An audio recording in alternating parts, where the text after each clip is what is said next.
Hollywood film जिंदगी ना मिलेगी दोबारा गोटे गीत पाई खर्च 1 कोटी टंकार टमाटो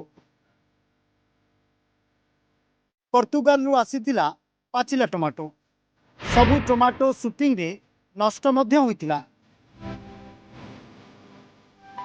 वर्तमान बजार में टमाटोर दर आकाश छुआ से किणवाई ग्राहक आग्रह प्रकाश करूना। एवं बजार में केजी टमाटोर दाम प्राय 150 टंकार भी अधिक है।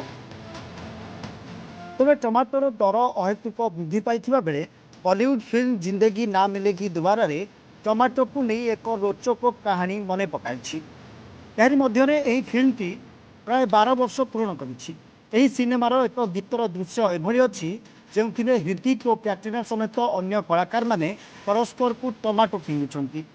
तेरे फिल्म यह दृश्य सुटिंग केते केजी टमाटो व्यवहार होता अनुमान करने सहज नुहे, कारण यह सुटिंग प्राय 16,000 केजी टमाटो व्यवहार होता। समुदाय टमाटोर दाम थिला प्राय 1 कोटी टंका।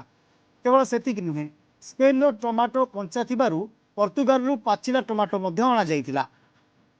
सिनेमार लाल टमाटिना उत्सव को वास्तविक भाव प्रतिफलन करने पर्तुगाल टमाटो आमदानी करा 2011 में सिनेमार मुक्तिलाभ अवसर में यार प्रयोजक रितेश सिधवानी कही होली सदृश स्पेन में लाल टमाटिना उत्सव को पालन करा जाए।